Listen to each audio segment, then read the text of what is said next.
Au sud des Pyrénées-Orientales, à la limite de l'Espagne, la vallée du Tech et des fleuves côtiers des Alberts forment un bassin versant qui recueille et entraîne chaque goutte de pluie vers les rivières jusqu'à la Méditerranée. À 2400 mètres, le massif de Costabone fait naître le Tech dans une réserve naturelle. Prats de Moyo-la-Preste est la première ville traversée par ce torrent de montagnes dynamique qui a façonné des vallées encaissées.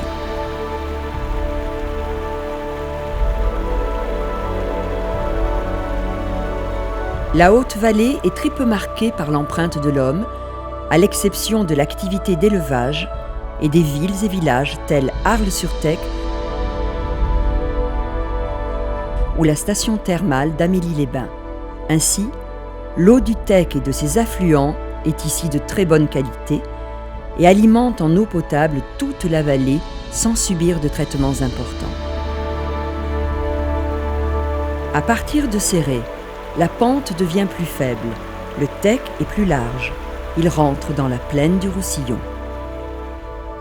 L'agriculture est alors plus développée, notamment l'arboriculture et le maraîchage irrigués par de nombreux canaux ou des forages.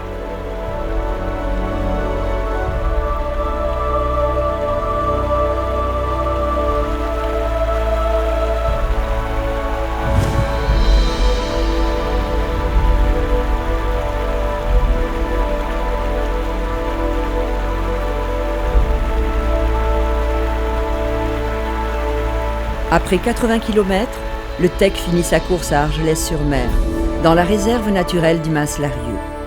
Il rejoint ainsi la Méditerranée dans les eaux du parc naturel marin du golfe du Lion. Le littoral est très touristique et la population est multipliée par 10 au plus fort de la saison. La côte devient rocheuse à partir du Racou. On la surnomme la Côte Vermeille en référence à ces majestueuses criques qui abritent ces petites villes typiques et pittoresques. Collioure, Bagnoul-sur-Mer, Port-Vendre ou encore Cerbère. Des décors méditerranéens avec des vignobles en terrasse traversés par de petits fleuves côtiers parfois à sec, mais pouvant se transformer en torrents dévastateurs pendant les orages.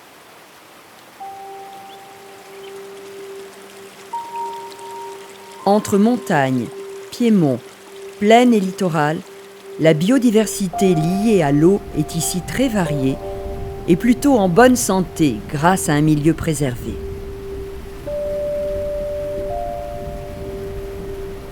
Les pratiques agricoles de plus en plus raisonnées et les importants efforts consentis en matière d'assainissement durant ces 30 dernières années permettent à la faune, à la flore et à l'homme de bénéficier d'une eau de bonne qualité.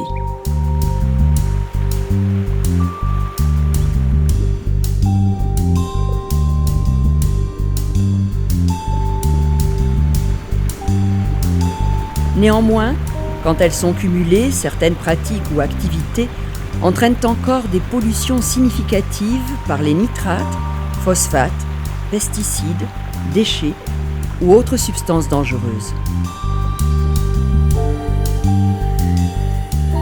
Même si elles ont été fortement détruites ou dégradées par l'homme, les zones humides, encore présentes aux abords du Tech et de ses affluents, sont des atouts naturels qui épurent les eaux, les stockent lors des crues et les relâchent progressivement en été. Elles accueillent également des espèces remarquables.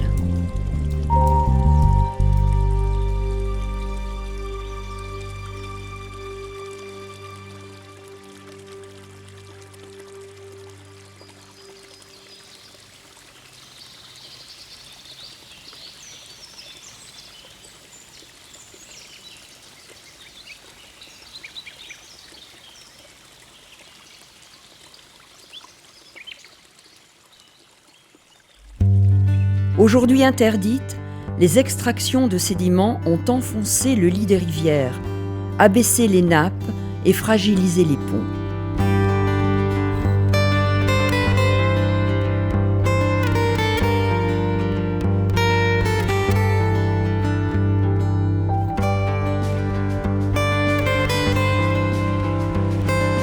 Cette incision a également conduit à la mise en place de seuils pour maintenir les usages, mais qui empêchent les sédiments et les espèces de passer.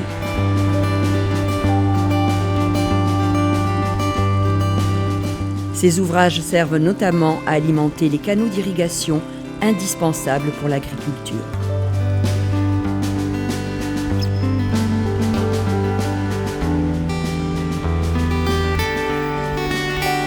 En été, la population, le tourisme et l'agriculture prélèvent plus d'eau que le TEC peut en fournir. Régulièrement, le niveau des nappes utilisées pour l'eau potable baisse, les canaux et forages sont déconnectés et les milieux s'assèchent dans un contexte où la hausse de la population et le changement climatique risquent d'aggraver la situation.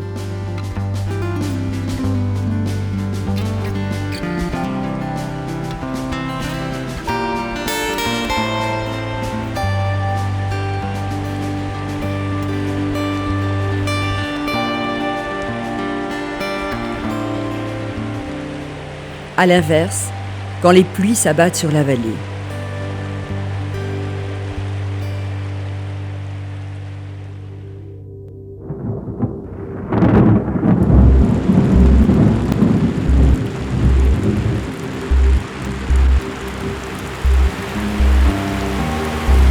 Presque tout le territoire est concerné par le risque d'inondation. 20 000 personnes vivent en zone inondable. Malgré des protections, le risque est toujours prégnant à cause du caractère torrentiel violent associé à l'urbanisation et à l'aménagement qui empêche l'infiltration de l'eau dans le sol.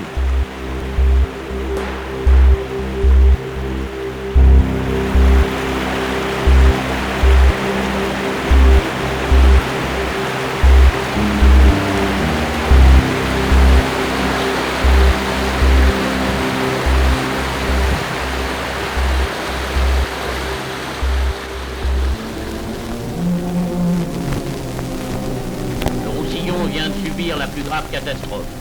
La rivière du Tec, transformée en torrent, a ravagé villes et villages. Arles-sur-Tec, Perpignan, Palalda, Amélie-les-Bains sont dévastés. Dans toute la campagne, un spectacle de désolation infinie s'étend. Dans les décombres emportés par la crue, les pauvres gens sans abri recherchent les misérables restes d'un foyer détruit.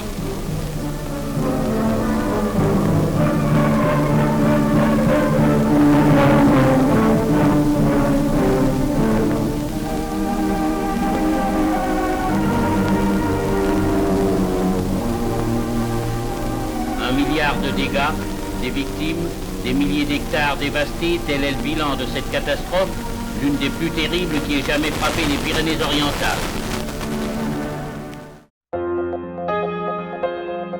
Pour répondre aux enjeux de l'eau sur le territoire, les 42 communes de la vallée se sont regroupées au sein du syndicat du Tec il y a plus de 20 ans pour engager des travaux d'entretien et de restauration des cours d'eau. Afin d'aller plus loin et de couvrir toutes les thématiques, ils ont fait naître la CLÉ, Commission locale de l'eau Tec Albert, qui rassemble des élus, des représentants de l'État, des usagers et des associations. Cette assemblée de l'eau est chargée d'élaborer un SAGE, schéma d'aménagement et de gestion des eaux, pour encadrer la gestion de l'eau sur le territoire dans une vision d'ensemble à long terme. Le SAGE programme de nombreuses actions pour consolider la restauration des cours d'eau engagés par le syndicat du Tec. Entretenir la végétation de manière raisonnée pour prévenir les inondations.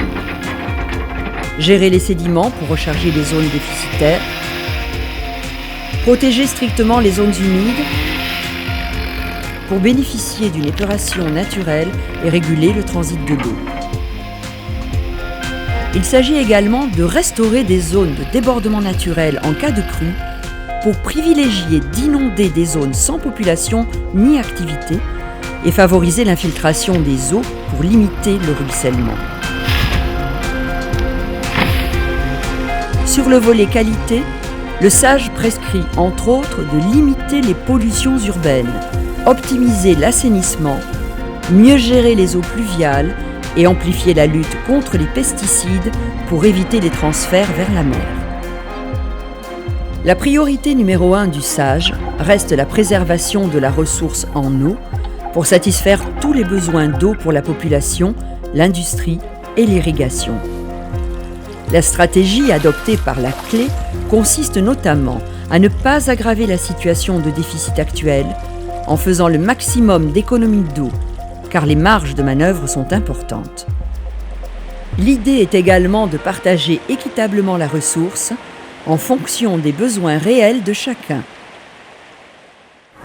Le SAGE, le schéma d'aménagement de gestion des eaux TEC Albert, est le document de référence aujourd'hui pour la gestion de l'eau.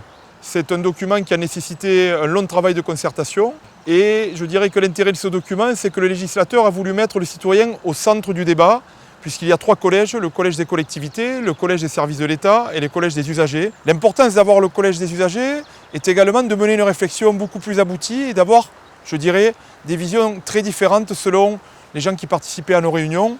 Et on peut se féliciter d'avoir le citoyen au milieu, à un moment donné, du processus. C'est la commission locale de l'eau donc, qui a élaboré ce document, qui a nécessité beaucoup de réunions. Et je remercie d'ailleurs l'ensemble des participants qui ont permis d'arriver à ce document définitif, qui aujourd'hui est un document opposable. Ce qui veut dire que tout projet qui touchera à la gestion de l'eau devra obligatoirement passer par les 70 mesures qui ont été établies dans ce document cadre. Pour arriver à un document qui, je pense, répond aujourd'hui déjà aux attentes du territoire et à une certaine ambition en termes d'objectifs pour la protection de la ressource en eau, puisque dans les objectifs majeurs que l'on peut avoir, bien entendu, c'est mieux répartir cette ressource dans le temps et entre les usages, que ce soit pour l'alimentation en eau potable ou pour l'irrigation. C'est la protection de la qualité, une amélioration de la qualité des eaux, et c'est également répondre à la problématique du risque, qui est un problème majeur sur notre territoire. Le TEC, ses affluents, les fleuves côtiers des Alberts ainsi que tous les milieux aquatiques associés sont indispensables à l'homme et aux écosystèmes. Malgré les menaces qui pèsent sur l'eau, le territoire s'organise et trouve des solutions pour une gestion durable de la ressource en conciliant les activités humaines et la préservation des milieux aquatiques. À chacun maintenant de prendre ses responsabilités, engager les actions nécessaires et respecter les décisions prises collectivement.